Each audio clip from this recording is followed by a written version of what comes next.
Atención amigas y amigos, suena el Quinteto Tiempo en la M530.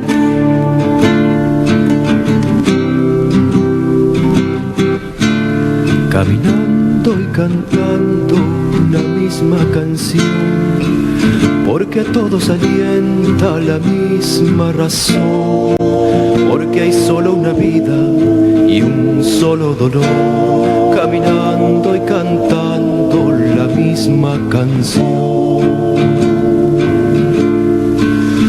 Vengamos ahora que esperar no es saber, ha llegado la hora y no hay tiempo que perder.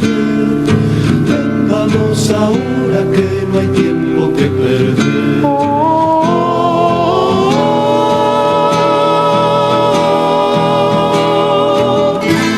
En los campos hay hambre y en la población, por las calles marchando una cruel procesión que le canta a la flor su más triste canción, porque quiere a la flor y conoce. El periodista Sergio Marelli está presentando un libro que se llama Una voz en el tiempo, un viaje por la memoria de Gurí. Gurí es Gurí Jáuregui, que vivió entre 1946 y el año 2020, y es uno de los integrantes que reconocemos en las voces del platense Quinteto Tiempo. Ha llegado la hora y no hay tiempo que perder. Marelli dice que el libro terminó siendo una casa llena de gente, porque en torno a la leyenda del Quinteto Tiempo aparecen un montón de elementos y de voces, un montón de hechos y de historia de la América Latina. Ven, vamos ahora que esperar no es saber, ha llegado la hora. Incluso el conocimiento de un repertorio. Este tema del brasileño Geraldo Vandré podría ser un ejemplo. No es saber, ha llegado la hora y no hay tiempo que perder. El amor. Tal vez no hubiéramos conocido, como conocemos en todo el continente, Canción con Todos, de no mediar el Quinteto Tiempo. Armados o no, caminando y cantando una nueva canción. Somos todos iguales y esa es la razón. Cualquiera que conoce la música de raíz folclórica, un compromiso en Latinoamérica, debería pasar por la ruta del Quinteto Tiempo. Los arreglos vocales, el apogeo de los grupos vocales en América Latina y el apogeo del compromiso en la música de raíz folclórica.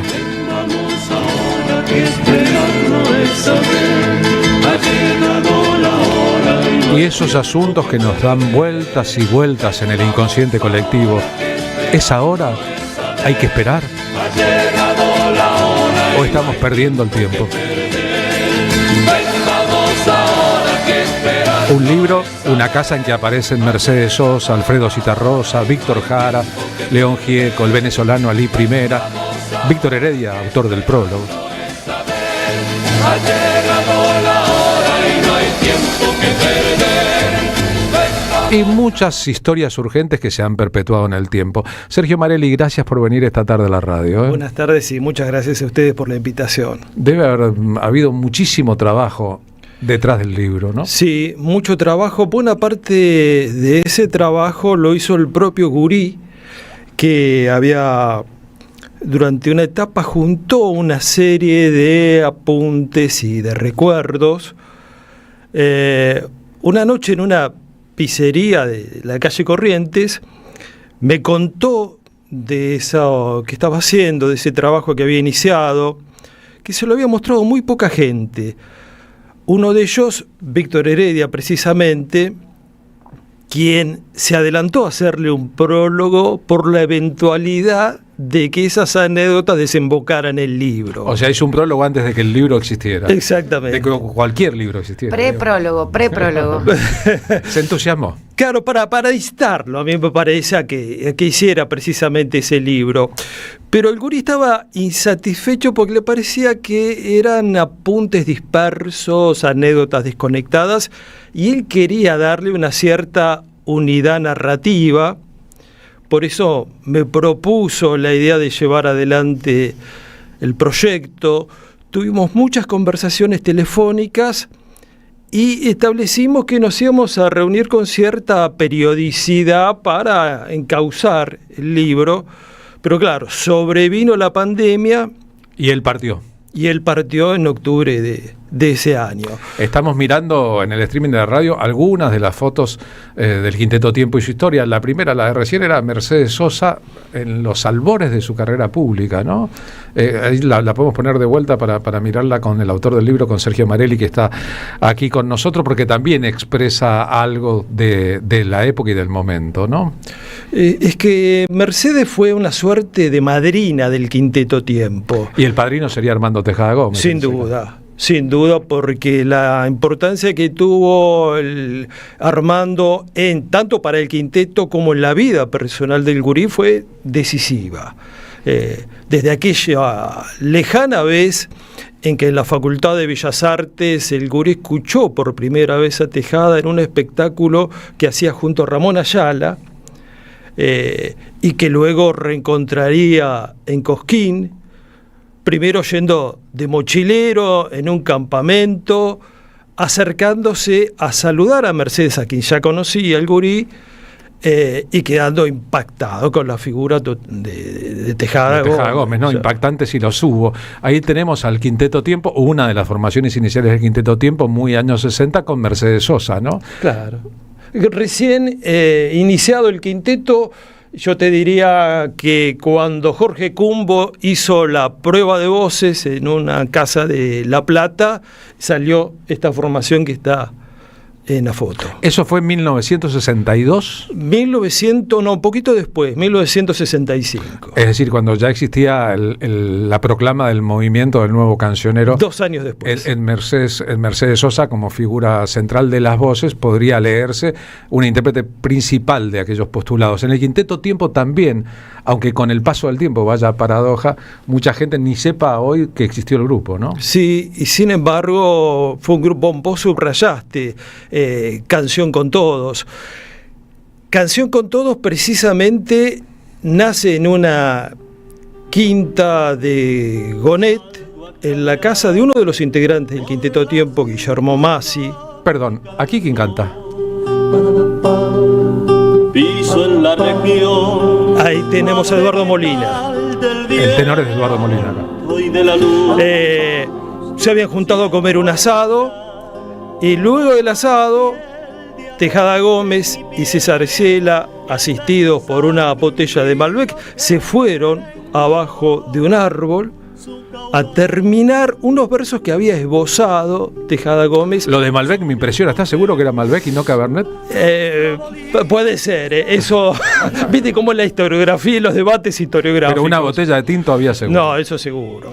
Si no, no se hubiera podido terminar el tema. ¿Y se fueron a terminar después del asado estos versos? Y ahí le puso la melodía a César Isela, a tal punto que el quinteto, que estaban todos los integrantes, le estrenaron esa misma tarde. Podría ser como el himno de la música social de compromiso latinoamericano de todos los tiempos. Escuchamos la versión.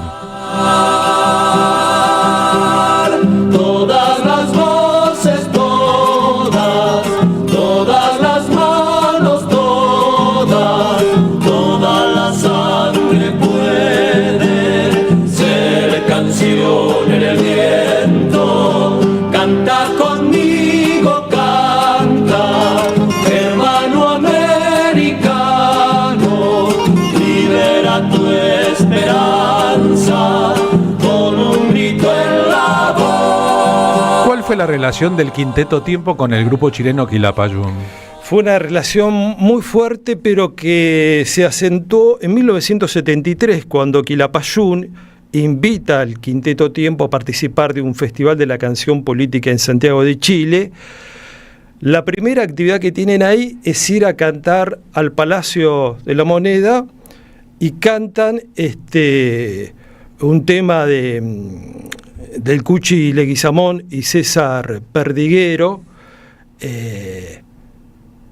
y queda muy impresionado Allende, a tal punto que los invita al día siguiente a su cumpleaños, el 26 de junio de 1973, que lo celebró en su casa. Recordemos que Salvador Allende había estado unos meses antes en la asunción de Cámpora en la Argentina, que había viajado a Córdoba también a la asunción de Obregón Cana como gobernador, y que ese mismo año caería muerto durante el golpe de Estado, septiembre del 73. Por eso sería... Es decir, es un momento crucial de la historia de Chile y de las relaciones. Y fue de hecho el último cumpleaños de Salvador Allende. Y cuenta Gurí que se dio una escena muy, muy fuerte, que bueno, estaban presentes los Quilapayún, Citarrosa y ellos, y en un momento pidió cantar un tango Salvador Allende, y Rodolfo Larrumpe, uno de los integrantes del quinteto, lo acompañó, y después se prendió Orlando Letelier, quien era el canciller y que pocos años luego después, asesinado, claro. Claro, en Washington. Sí. Qué historias fuertes, ¿no? Cuando pensamos esa época, esos elementos y los sobrevivientes. El caso de Gurí es uno de los sobrevivientes.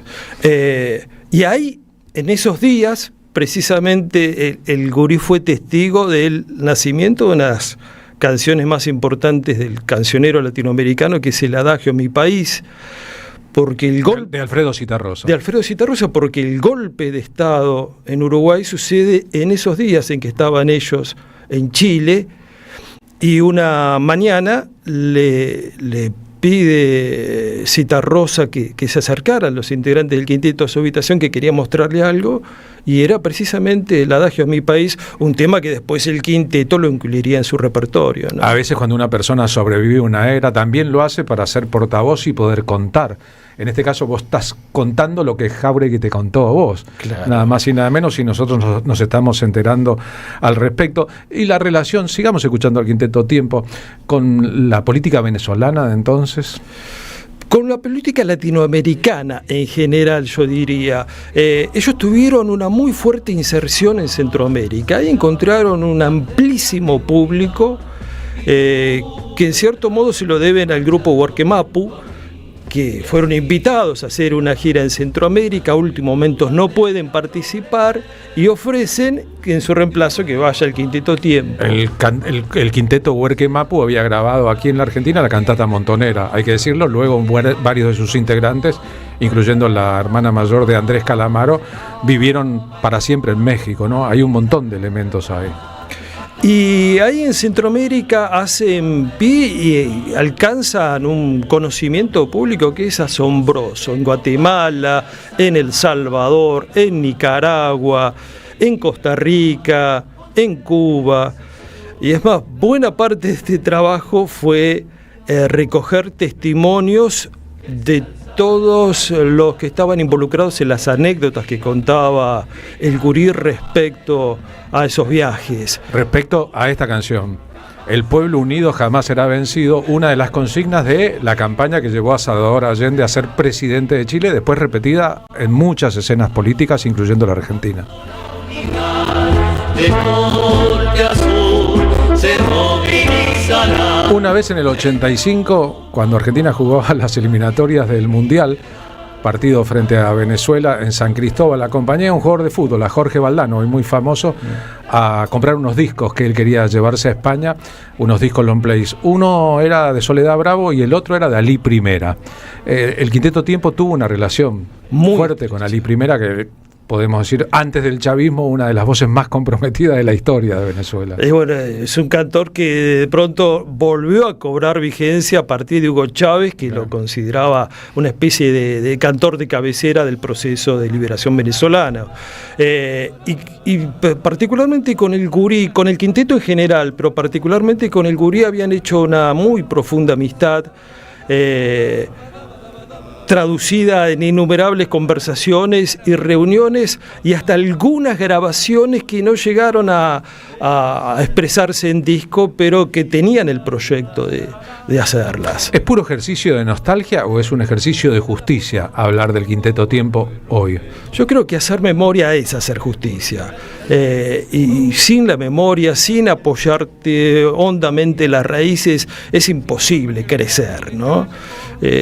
Y yo creo que el quinteto fue fiel a esas raíces, a esos orígenes, y lo mantuvieron con una, iba a decir hidalguía, pero en realidad la palabra es valentía, porque los peores años prefirieron trabajar en lo que fuera, pero no malversar su canción o acomodarse a las épocas. Cuando escribiste el libro es un montón de trabajo, son casi 40 entrevistas, es un recorrido por mucho tiempo.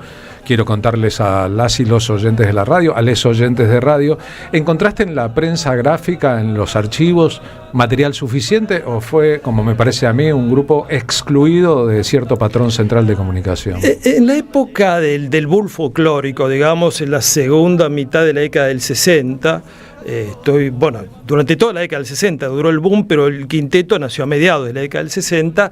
Había una cierta repercusión, sobre todo cuando actuaron en Cosquín en el 69, pero luego se fue difuminando a medida que el compromiso político del quinteto se iba acentuando, ¿no? Ahí ya la repercusión no era la misma, sí entre los colegas, como se revela que en el disco que hacen en el 72, que las contratapas están desde los Chalchaleros hasta Alfredo Citarrosa, pasando por Quilapayún y Horacio Guaraní, todos dando su adhesión y su apoyo y sus elogios al grupo, ¿no? Hace poco tiempo vi una película sobre los andariegos, otro grupo importante, un grupo del sur de Mendoza, en el compromiso político al que la dictadura prácticamente destruyó y que cuando volvió la democracia en el 84 ya no volvió a ser nunca lo que antes había sido, como si el paso del tiempo completara el operativo de censura política, ¿no? Y es posible pensar que con el Quinteto Tiempo pasó algo semejante, por ende no solo merece un libro, sino seguramente también una película, ¿no? Una vez que el tiempo pasó, cambiaron las generaciones, no se escucharon más las canciones por radio, nada puede ser igual a la verdadera justicia, es un remedio de la justicia. Sí, seguro. Y además, porque los contextos son totalmente distintos, pero si hay algo asombroso es que aún en Centroamérica se lo sigue escuchando más que acá en Argentina. Estamos viendo la portada del libro, compartiéndola en el streaming. Lo que ocurrió también fue que el retorno de la democracia socialdemocratizó la política, entonces el discurso encendido de los grupos de izquierda o pro lucha armada del pasado quedó como un poco archivado, sin mencionar que haya sido un operativo voluntario, sino tal vez una autodefensa. Huerquemapu, los andariegos, el Quinteto Tiempo, no volvieron en los 80 a ser como sí volvieron a ser por momentos los trovadores, o siguieron siendo los chalchaleros o los fronterizos. Sí, salvo una pequeña primavera post-dictadura que se hacían grandes festivales y de los que muchos de ellos participaron los del quinteto. Después es cierto, eran para públicos más acotados, más memoriosos y hasta más comprometidos, ¿no? Políticamente. Pero es un grupo que vale la pena seguir escuchando porque no ha envejecido su intento de unir la poesía y la música, porque le daban mucha importancia a la poesía, no solo en el disco que hicieron con Armando Tejada Gómez, sino en general. Y fueron incluso ayornando su repertorio con nuevos autores como Jorge Bocanera, o con la nueva cancionística latinoamericana, por supuesto, a la que estaba muy atento. Los ritmos del continente, por otra parte, ¿no? No era un grupo folclórico argentino, era un grupo folclórico que empezó a trabajar en la Argentina, que luego tuvo mucho predicamento en otros sitios, pero que siempre abordó un repertorio latinoamericano, ¿no? Como bordando el mejor de los sueños posibles de la patria grande. Esencialmente latinoamericano, y bueno, muy variado, por supuesto, no le gustaba encasillarse en géneros, y además precisamente por lo que estábamos comentando, por su proyección latinoamericana. Escuchábamos el Pueblo Unido hace un momento. Sí. Me contaba Nidia Díaz, una militante comandante del Frente Farabundo Martí, que esa canción en la versión del quinteto era la que utilizaban para llamar a las tropas antes de dar el parte de guerra. Mucha gente ignora esas historias, ¿no? Ramón Ayala se encontró una vez en la Casa de las Américas en Cuba, cuando ni sabía por qué estaba en Cuba, con un señor de barba que lo miraba mucho y que después le dijo: hola, soy Ernesto Guevara, nosotros cantamos en la Sierra Maestra un chamamé suyo. No sé si usted me conoce. Y Ramón Ayala decía, sí, un poquito, etcétera, etcétera. Como estas canciones viajaron por el continente y fueron también inspiradoras de procesos políticos o acompañaron procesos políticos muy fuertes, ¿no? O como la de Hamlet Lima Quintana, que a él le gustaba contar, que uno no sabe si efectivamente era así, pero si non è vero, ben trovato, que la samba para no morir la cantaba el Che en Bolivia por las noches, y por eso una vez que fue a dar un recital Hamlet a Bolivia, le dijo: ¿por qué no recita la samba del Che? Y él le pregunta: pero ¿cuál es la samba del Che? Yo no compuse ninguna samba del Che. Y le dicen la letra de Samba para no morir. Son impresionantes esas historias, ¿no? Es decir, que la necesidad, digo yo, me sumo desde acá, que alguien se ponga las pilas y haga una película que preserve también las imágenes y los sonidos posibles. El libro Una voz en el tiempo ya está. ¿Cómo se consigue una voz en el tiempo? Sí, bueno, hasta ahora está la versión digital, que para acceder a ella hay que poner Una voz en el tiempo, editorial Papel Cocido, que es la editorial de la Facultad de Artes de La Plata, y se puede, bajar libremente, gratuitamente, y apostamos a que ya salga también dentro de poco la edición papel. Lo que pasa es que la industria editorial, como todas las industrias, está muy complejo, ¿no? Está devastada. Hablamos de discos y en realidad son temas subidos a plataformas, hablamos de libros y en realidad son libros hasta acá digitales. Ojalá que llegue el momento en que el libro sea papel, pero mientras tanto está disponible, que es otro asunto, y gratuitamente, y es un proyecto de una universidad pública, nada más y nada menos, y una universidad pública de La Plata. Por último, la relación con Paraguay, para las amigas y amigos que nos escuchan en Paraguay, del Quinteto Tiempo. Bueno, ellos han participado. El país con la dictadura más larga de la historia de América Latina. Claro que sí.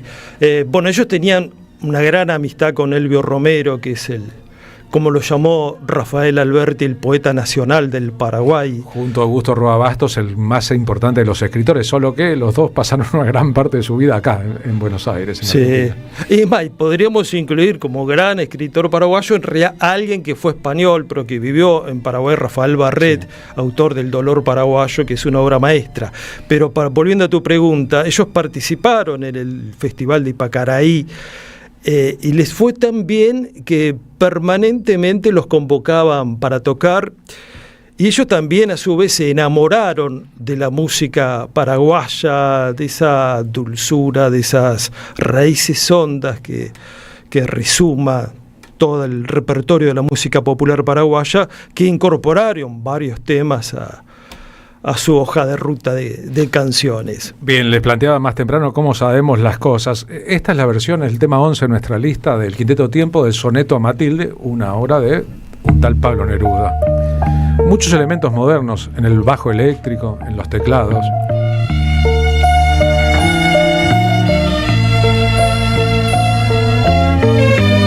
¿De dónde nos viene aquello que nos habita? ¿Aquello que nos hizo perdura en el presente? ¿Es solo nostalgia o es parte del futuro? Si alguna vez tu pecho se detiene, si algo deja de andar ardiendo por tus venas, ¿nos debemos o no una disputa simbólica sobre el valor cultural de los objetos que quedaron en lo que llaman el pasado?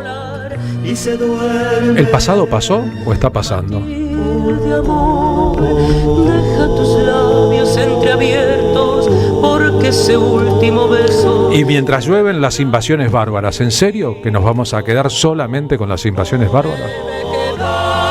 Inmóvil para siempre. En el verdadero mapa de nosotros mismos. Así también me acompaña en mi muerte. ¿No hay fuegos encendidos por siempre? Sergio, gracias por haber venido esta tarde a la radio. No, gracias a ustedes. Y déjame terminar con una pequeña anécdota. Contaba que tuvo una fuerte inserción el quinteto en Centroamérica, y uno de los lugares donde volvían una y otra vez era Costa Rica. Sí. Y en Costa Rica, primero fueron invitados por la Secretaría de Extensión Universitaria de la Universidad de Costa Rica. Se hicieron amigos de alguien que tenía una librería frente a la universidad. La librería se llamaba Macondo, y el dueño de esa librería mantuvo largas charlas con el gurí Jáuregui, que el gurí recordaba con mucho cariño, y era Dante Polimeni. O sea, mi padre. No quise mencionar esa parte de la historia porque me compromete mucho. Pero también sé del gurí y otros integrantes del Quinteto Tiempo que escuchaban mucho nuestros programas de radio como una forma de compartirnos.